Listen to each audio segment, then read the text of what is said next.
I'm taking back the crown. I'm all dressed up and naked. I see what's mine and take it.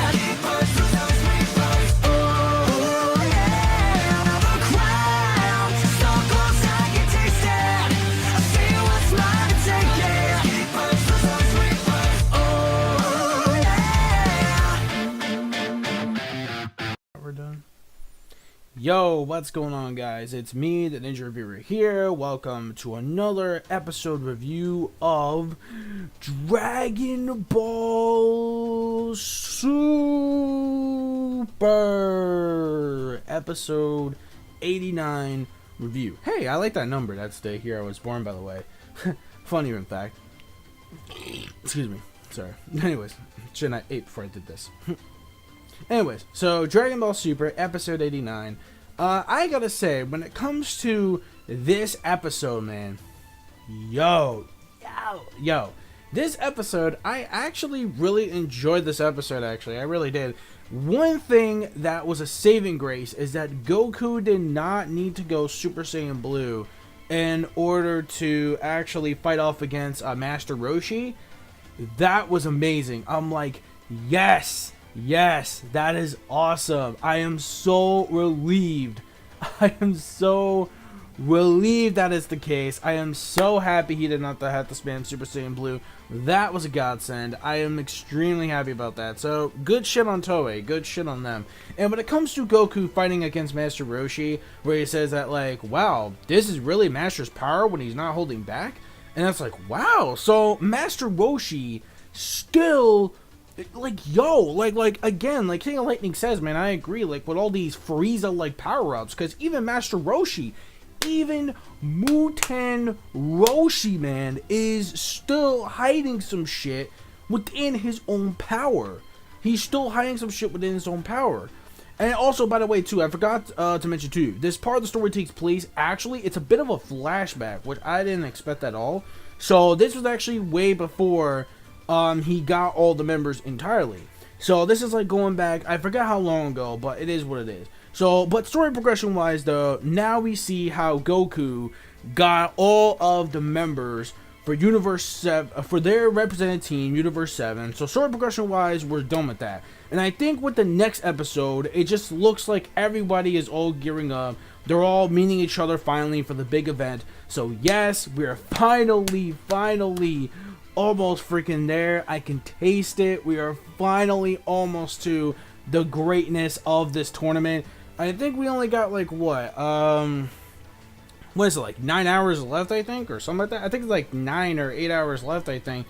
So yeah, very little less time indeed. So there's not a lot of time left at all, really. Like, time is on the essence right now. So we are definitely finally almost there to the main event, and I am super get it, no pun intended, lol, super excited for not just for the next episode, but like way further beyond. So basically we find out that TIEN has this like sort of like some shrine, some really big shrine, or just like a, no, not a shrine, I'm sorry, a dojo. It's a really big dojo with a whole bunch of like ball dudes as like coming like as his students. And basically, it's like they're trained to like learn his style of martial arts. And basically, this girl, I forget her name exactly, but you know, it's whatever. Shit, I kind of forget her name, but it is what it is. So when it comes to this girl, I forget her name. I think they said her name. I don't know. I don't remember. She basically was a really younger child back in the day when TIEN and Chaozu were rocking the green and the yellow, you know, back in the OG Dragon Ball days there. Remember that shit? Remember they were rocking the OG shit where they were basically training, you know, with the Crane Hermit? Oh, yo, memories right there, man. I actually remember them rocking that shit. I'm like, oh, man, that right there, like, brings me way back with that. So, good nostalgia touch on that. I actually like that a lot.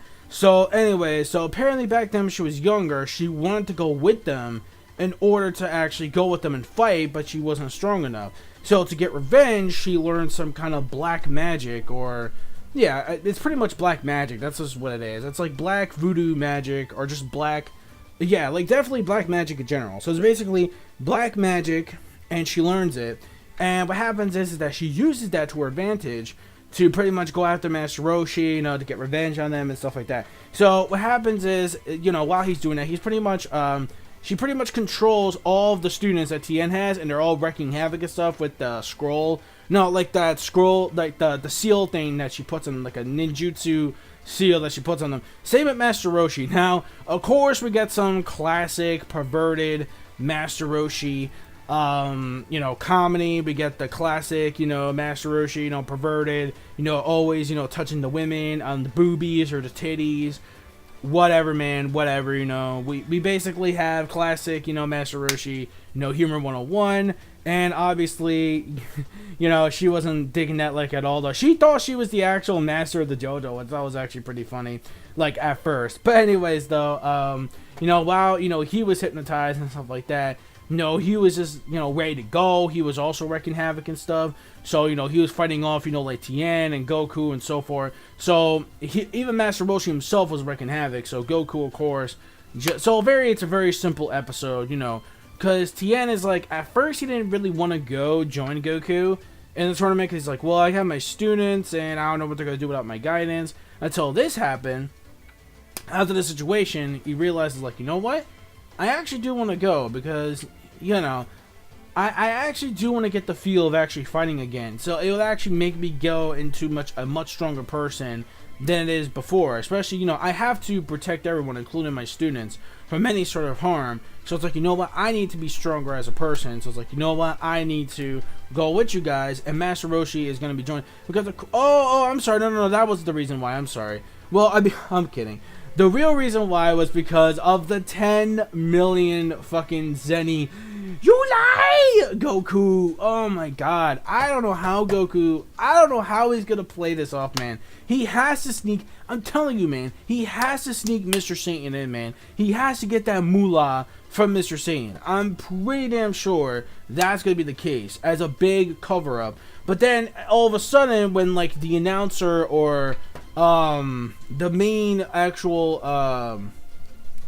or the announcer of the tournament, or basically like the main angel, whatever, you know, I forgot his name already, shit. Like the main angel that's with the Omni-san. Basically, he's going to actually pretty much still remind everybody about the rules and whatever, what you win and stuff like that. And it's gonna be like 18 or whatever. It's gonna be like, yo, what about the 10 million Zenny? You forgot about that, right? And then it's like, shit. Goku did not think this through. He really didn't. So, I really don't know how Goku's going to play this off. But it is what it is. So, I guess you could do anything for a little bit of money.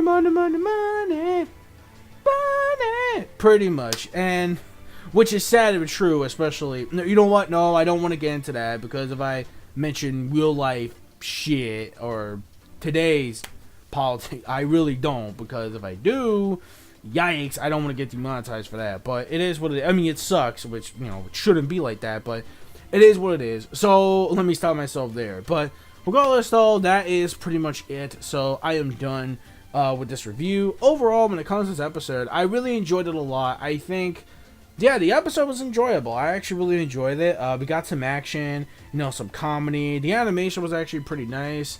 Yeah, it was actually pretty fun. I actually, you know, enjoyed this episode a lot. It was great seeing, like, TIEN's actual, you know, and again, with the whole Goku not going Super Saiyan Blue, fighting off against Master Roshi, like, in his regular state. And it was cool, though, just seeing Master Roshi rocking in and actually using his strength again. That was actually really cool. So, I am glad that that was the case, though. I am super glad about that. So, overall, I had really nothing to complain about this episode, really. It had the classic Dragon Ball humor. We actually got to see what TIEN and Chiaotzu was doing. So, the pacing was actually pretty fine. It went by pretty quick. And now we know that that witch, Black Magic Girl is going to be joining, you know, TIEN students, whatever. So, I enjoyed it. I thought it was actually a pretty cool episode. I actually enjoyed it for what it is. So, yeah. I'm going to give it a 5 out of 5. I actually thought this episode was actually really, really great. I enjoyed it. Everything from, like, the action we had, the way, you know, like, how, like, everything, the way this was set up was actually really great. Like, I actually, like, enjoy it a lot. Although I did hear certain things that are going to be happening in the story of Dragon Ball Super, while people may love it or hate it. Not gonna really say too much about that, but oh my god. I just don't know how to feel about that either, man. I really don't know how I want to feel about that.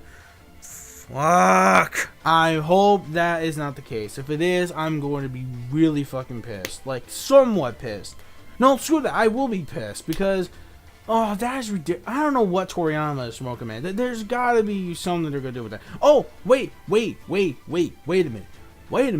Wait a minute. I forgot some before I end the review off, because, yeah, I forgot too. We did get to see the female Broly, and there's another female Super Saiyan. Or maybe just another female Saiyan in general. My bad. Not female Super Saiyan. Female Saiyan in general. So we have two of them. And basically, the other female Saiyan that we get introduced to, she's like, yo, I want to gain that same ability as you, Kappa. So I want to make sure I'm just that strong enough to reach that Super Saiyan or even beyond that Super Saiyan. So there's something there that's going to be pretty interesting. So, hey, you know, more power to you. We're getting some female Super Saiyans. You know, finally, maybe that will say something about Pan. You know, I'm just saying, sometime in the future, that could possibly say something about Pan, maybe in the future when she's a bit older. But that again, you know, we shall see on that. You know, I'm just curious about that too. I'm like, I wonder if this baby Pan, when she grows up to be a child, whatever. Well, I'm not comparing the GT. Fuck that. I'm talking about, like, if it does happen, like, what if we do go beyond the Dragon Ball Z ending? Like, I'm really hoping we do, because I really want to see, like, what Goku and whatever is basically, yeah. So, and Oob and all that, so yeah. So, without further ado, that's basically it. Let me know your thoughts in the comment section below of this week's episode. So, yeah, I'm going to give it a 5 out of 5. I enjoyed the episode a lot. It was great. It was a great episode. Really enjoyed it.